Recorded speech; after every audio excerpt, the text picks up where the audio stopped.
ગઈકાલે સમાંતર પ્લેટ કેપેસિટીનું સમીકરણ, કેપેસિટર ઉપર ડાઇલેક્ટ્રિક, જ્યારે કેપેસિટીની બે પ્લેટ વચ્ચે ડાઇલેક્ટ્રિક પદાર્થ ભરેલો હોય તેની અસરની ઇક્વેશનની ચર્ચા કરી. ત્યાર પછી એક મુદ્દો છે વિદ્યુત સ્થાનાંતર એટલે શું, એની સમજણ આપણને બોક્સમાં આપી છે.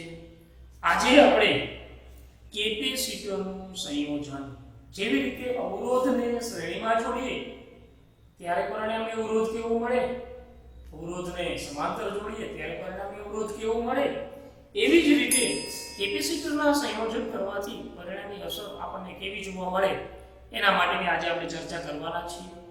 કે કેપેસિટરનું સંયોજન, એમાં આપણે પહેલા લેશું કેપેસિટરોનું શ્રેણી જોડાણ. આપણે નમૂના રૂપ સમજવા માટે માત્ર પહેલા બે જ કેપેસિટરને શ્રેણીમાં જોડશું અને એનું સમીકરણ છે ના જેવું જ ક્યાંક n કેપેસિટરને શ્રેણીમાં જોડેલા હોય તો પરિણામી અસર આપણને કેવી મળે એની ચર્ચા આજે આપણે કરવાના છીએ. આપણી પાસે એક કેપેસિટર C1 છે, બીજું કેપેસિટર C2 છે. કેપેસિટર C1 ની ડાબી પ્લેટ કેપેસિટર C2 ની જમણી પ્લેટને બેટરી સાથે જોડેલી છે, જે આપણે ફિગરમાં દર્શાવેલી નથી. જ્યારે કેપેસિટરની પ્લેટ C1 ની ડાબી પ્લેટ C2 ની જમણી પ્લેટ ને બેટરી સાથે જોડીએ છીએ ત્યારે પ્રારંભમાં આપણે એમ વિચારીએ છીએ કે કેપેસિટરની કોઈ પણ પ્લેટ ઉપર વીજભાર નથી. હવે ધારો કે અહીંયા પોઝિટિવ છે એટલે અહીંયા બેટરીનો પોઝિટિવ ટર્મિનલ જ જોડાયેલો હશે. આની ઉપર જે કોઈ પોઝિટિવ ચાર્જ જમા થાય છે, આમ તો ઇલેક્ટ્રોનની ગતિની હિસાબે નેગેટિવ ચાર્જ જમા થાય છે. આ બંને પ્લેટો આ પ્લેટ કરતા વિરુદ્ધ દિશાનો વીજભાર જ પ્રોડ્યુસ થશે અને તો જ કુલ વીજભાર શૂન્ય થાય. પ્રારંભમાં જ્યાં સુધી બંને કેપેસિટર ઉપર ચારે ચાર પ્લેટ ઉપર સમાન વીજભાર, પોલારિટીની વાત નથી કરતો, મૂલ્યની વાત કરું છું, ત્યાં સુધી આ વાહક તારમાં વિદ્યુત ક્ષેત્રનું અથવા તો વિદ્યુત પ્રવાહનું વહન થાય છે. અને એક વખત સમાન વીજભાર પ્રસ્થાપિત થઈ જાય એટલે અહીંયા વિદ્યુત ક્ષેત્ર છે બેને જોડાણ કરવું હોય ત્યાં આપણને શૂન્ય જોવા મળે છે. હવે આ સંયોજનના બે છેડા કે અહીંયા ચર્ચા કરીએ છીએ, છેડો A અને છેડો B. નમૂના રૂપ આપણે વિચારીએ. સંયોજનના બે છેડા વચ્ચે વીજ સ્થિતિમાનનો તફાવત C1 અને C2 ના વીજ સ્થિતિમાનના તફાવત આપણે એમ વિચારીએ કે ભાઈ C1 નો વીજ સ્થિતિમાનનો તફાવત V1 છે, C2 નો વીજ સ્થિતિમાનનો તફાવત V2 છે. બંનેના તફાવતને કારણે આપણને જોવા મળે તો કુલ વીજ સ્થિતિમાન છે એ તમારું V1 V2 ના સ્વરૂપમાં જોવા મળે. અને દરેક પ્લેટ ઉપર સમાન વીજભાર હોવાથી આપણે આ ઇક્વેશનને Q/C1 Q/C2 ના સ્વરૂપમાં લખી શકાય. 1/C1 1/C2 V/Q હોય તો આપણે C 1/C1 C ના સ્વરૂપમાં આપણે પરિણામી ઇક્વેશન તારવી શકીએ.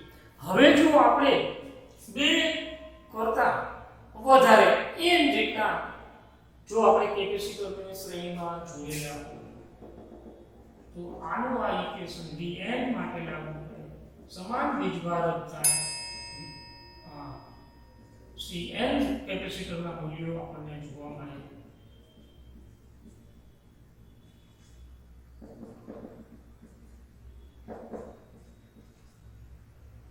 ત્યાં આપણે Cn જેવું n જેટલા કેપેસિટરને જ્યારે શ્રેણીમાં જોડેલા હોય તો માત્ર પહેલા બે જ કેપેસિટરનું ઇક્વેશન છે એ વ્યવસ્થિત યાદ રાખવાનું અને પછી મેં પાછળથી આ લખ્યું છે તમારે ફરીથી લખવું પડે એ પ્રમાણે જ આપણે n જેટલા કેપેસિટરોને શ્રેણીમાં જોડેલા હોય ત્યારનું આપણને ઇક્વેશન જોવા મળે.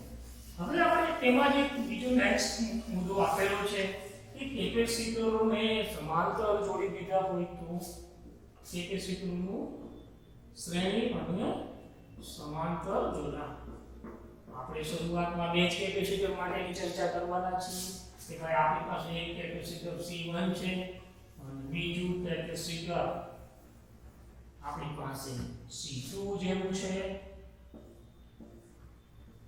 C2 C1 આ બંને કેપેસિટરોને આપણે બેટરી સાથે સમાંતર જોડાણમાં મૂકી દીધા હોય તો આપણને વીજભાર કે ભાઈ હવે આ તમારું C1 છે, આ C2 કેપેસિટર છે કે અહીંયા બંને પ્લેટ ઉપર વીજ સ્થિતિમાનનો તફાવત V તો સમાન જ લાગુ પડશે, પણ પેલા કેપેસિટર ઉપર પેલી પ્લેટ ઉપર આપણને પ્લસ Q1 જેટલો વીજભાર હોય તો અહીંયા -Q1 વીજભાર થાય। આ બીજી પ્લેટ ને આપણે બીજા કેપેસિટરમાંથી Q2 લેતા હોય તો બીજી પ્લેટ ઉપર -Q2 જેટલો વીજભાર આપણને ક્યાં જોવા મળે। હવે જ્યારે Q1 અને Q2 પર આ બંને વીજભારો સમાન હોય એ જરૂરી નથી, કારણ કે બંને કેપેસિટર નાના કે મોટી વેલ્યુના અથવા તો અલગ અલગ આપણે એમ શબ્દ વાપરીએ આ સમાન હોય એ જરૂરી નથી, પણ Q1 આપણે V સમાન છે તો Q1 C1V। બાળકો આવું કઈ યાદ ન રાખવું હોય તો આપણે આ ઇક્વેશન તો યાદ રાખવું કે કેપેસિટરનું કેપેસિટન્સ C Q/V બધે ઇક્વેશનોમાં કામ આવવાનું છે। શ્રેણી જોડાણમાં Q સમાન છે અને સમાંતર જોડાણમાં V સમાન છે, આટલો કન્સેપ્ટ યાદ રાખો એટલે બંનેના સમીકરણો તમે ઈઝીલી મેળવી શકો। તો Q2 C2 V જેવું આપણને જવાબ મળે અને અહીંયા આપણે સમતુલ્ય કેપેસિટરનો કુલ વીજભાર Q લેવો હોય તો Q1 Q2 ના સમીકરણ મળે C1V C2V। અહીંયા V તમે કોમન કાઢો C1V, અહીંયા Q/V તમે લો C1 C2 C1 C2 નું સમાંતર જોડાણ માટેનું તમને સમીકરણ મળે। હવે આનો આ વસ્તુ છે એ જેટલા કેપેસિટરોને આપણે સમાંતર જોડી દીધા હોય તો ભાઈ આપણને ક્યાંક આવું ઇક્વેશન મળે બ્રેકેટ ઓવર ક્યાંક Cn જેવું સમીકરણ મળે, ક્યાંક ફાઇનલ ઇક્વેશન જો n જેટલા કેપેસિટરોને તમે સમાંતર જોડેલા હોય તો એવું ઇક્વેશન છે આપણું ટેક્સ્ટ બુકમાં 2.67 નું દેખાડેલું છે। ત્યાર પછી બાળકો બહુ સરસ મજાનું ઉદાહરણ આપેલું છે। ઉદાહરણમાં તમે ફિગર જોશો કે ભાઈ આપણે એક ઉદાહરણ આપ્યું છે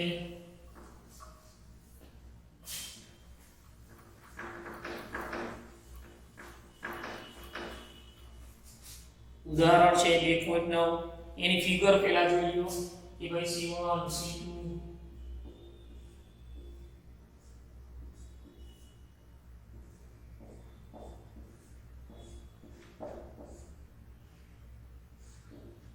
અને આ છે આ ઉપર વીજ સ્થિતિમાનનો તફાવત આપણને 500 વોલ્ટનો આપી દીધો છે।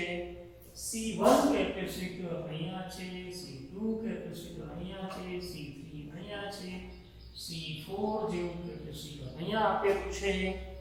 અહીંયા પ્લસ Q જેટલો વીજભાર છે તો સમાન વીજભાર માઈનસ Q જેટલો અહીંયા છે, અહીંયા પ્લસ આ પ્લેટ પ્લસ Q વીજભાર દર્શાવે છે તો એક માઈનસ Q વીજભાર દર્શાવે છે, આ પ્લેટ પ્લસ Q વીજભાર દર્શાવે છે માઈનસ Q વીજભાર દર્શાવે છે, અહીંયા પ્લસ Q વીજભાર દર્શાવે છે અહીંયા માઈનસ Q વીજભાર દર્શાવે છે। એક નેટવર્કમાં 50 વોલ્ટના સપ્લાય સાથે જોડેલી છે। હવે પહેલો પ્રશ્ન પૂછ્યો છે કે નેટવર્કનું સમતુલ્ય કેપેસિટન્સ મેળવો, દરેક કેપેસિટર ઉપરનો વીજભાર મેળવો। બ્રેકેટમાં આપ્યું છે નોંધો કે કેપેસિટર પરનો વીજભાર ઊંચા સ્થિતિમાનની પ્લેટ પરનો વિદ્યુતભાર છે એ નીચા સ્થિતિમાન પ્લેટના વીજભાર જેટલો જ અને તેની વિરુદ્ધ છે. આપણે એમ જ વિચારવાનું દરેક પ્લેટ ઉપર સમાન વીજભાર આપણને આપી દીધો છે. હવે આપણે સમતુલ્ય આ ફિગરનું સમતુલ્ય કેપેસિટન્સ આપણને પહેલી પ્રશ્નમાં પૂછ્યું છે કે હવે તમારે બારીકાઈથી પહેલા નજીકથી પહેલા ફિગર સમજવાનું છે.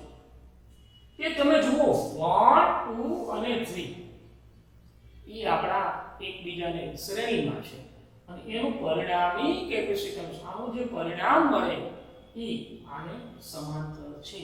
જો નેટવર્કમાં આટલી ખબર પડી જાય તો 50% પ્રોબ્લેમ આપણો સોલ્વ થઈ જાય કે ભાઈ આપેલ નેટવર્કમાં 1 2 અને 3 નંબરના કેપેસિટર છે તેના સમતુલ્ય કેપેસિટન્સને C1 C2 અને C3 કેપેસિટર શ્રેણીમાં છે. તેના સમતુલ્ય કેપેસિટન્સને આપણે CS તરીકે ઓળખતા હોય 1/CS = 1/C1 C2 C3 વાળું ઇક્વેશન આપણને લાગુ પડે. અને જો દરેકની વેલ્યુ આપણને આપી છે કે 10 માઇક્રોફેરેડેના સમાન કેપેસિટર છે તો એની વેલ્યુ તમે ઇક્વેશનમાં મૂકશો તો 1/CS = 1/10 માઇક્રોફેરેડેમાં જવાબ છે 3/10 માઇક્રોફેરેડે 1/CS. હવે CS ને વેલ્યુ 10/3 માઇક્રોફેરેડે જેટલો. આ 3 ને બદલે હવે મારે મગજમાં 3 કેપેસિટરને બદલે એક જ કેપેસિટર CS યાદ રાખવું જોઈએ અને C4 યાદ રાખવું જોઈએ અને અહીંયા 500 વોલ્ટનો વિસ્થિતિમાનનો તફાવત. આ ફિગરને બીજી ફિગરમાં માનસિક તમારે કન્વર્ટ કરવાની છે. CS અને C4 એકબીજાને સમાંતર જોડાયેલા હોય તો પરિણામી કેપેસિટન્સ આ નેટવર્કનું હવે આપણે પરિણામી કેપેસિટન્સ શોધશું. એને જો આપણે C કહેતા હોય CS અને C4 એકબીજાને સમાંતર છે. એને આપણે પરિણામી કેપેસિટન્સ આખા પરિપથમાં જોતો હોય તો ભાઈ ક્યાં આવા અર્થમાં આપણને જોવા મળે 10/3 + 10 બધો જવાબ માઇક્રોફેરેડેમાં છે. કે ભાઈ તમારો જવાબ છે લસા લેશો 30 ને 10 40 ભાગ્યા 3 તમે લેશો તો 13.3 માઇક્રોફેરેડેનો આપણો એ જવાબ પૂછ્યો તો કે પરિપથનો સમતુલ્ય કેપેસિટન્સ ની વેલ્યુ તમે મેળવો તો આ રીતે ક્યાંક આપણે સર્કિટને મિનિમાઇઝ કરતી જવાની અને સમજતું જવાનું. હવે બીજો પ્રશ્ન આપણને એવો પૂછ્યો છે કે દરેક કેપેસિટર પરનો વીજભાર મેળવવું. હવે આકૃતિ ઉપરથી સ્પષ્ટ છે. વળી પાછી પેલી આકૃતિ પર પાછા આવી જાય કે ભાઈ જ્યારે જેટલા કેપેસિટર શ્રેણીમાં જોડાયેલા હોય ને ત્યારે એની વેલ્યુ સમાન છે તો દરેક પ્લેટ ઉપર એનો વીજભાર છે એ શ્રેણીમાં તમે જોડશો ત્યારે Q સમાન, સમાંતરમાં જોડશો ત્યારે V સમાન. આવું એક ટૂંકું યાદ રાખવું.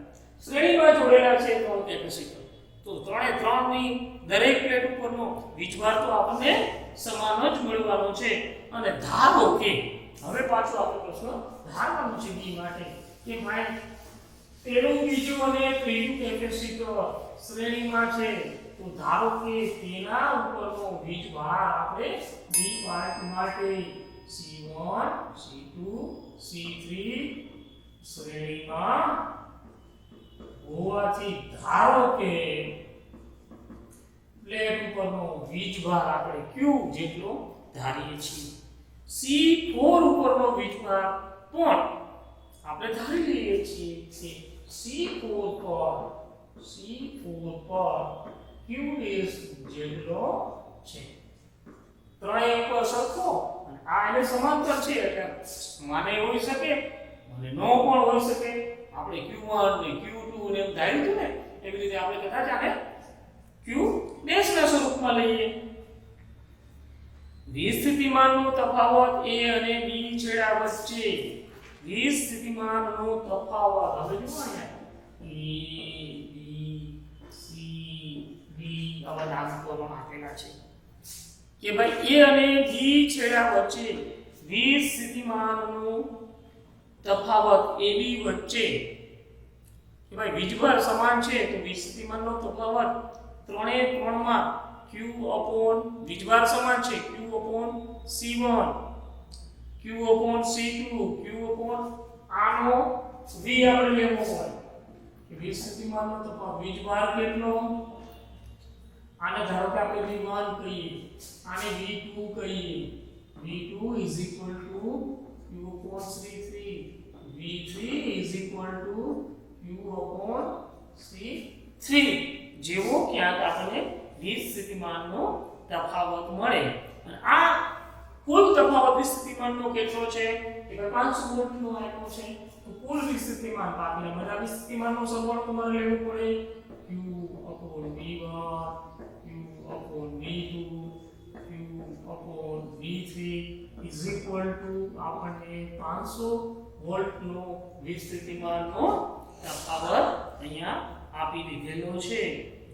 વળી ધારો કે આ ત્રણેયનું આપણે પરિણામી Q ડેશ કીધું હોય તો Q ડેશ અપોન આપણે ક્યાંક C લઈએ આનો સ્થિતિમાનનો તફાવત લઈએ આ કેપેસિટર Q ડેશ આનો આપણે ધાર્યો છે Q ડેશ અપોન C4 કીધું છે નો સ્થિતિમાનનો તફાવત પણ 400 વોલ્ટનો છે તો એની ઉપરથી આપણે Q ની વેલ્યુ લખીએ કે ભાઈ Q is equal to આવાથી પહેલા Q કોમન કાઢો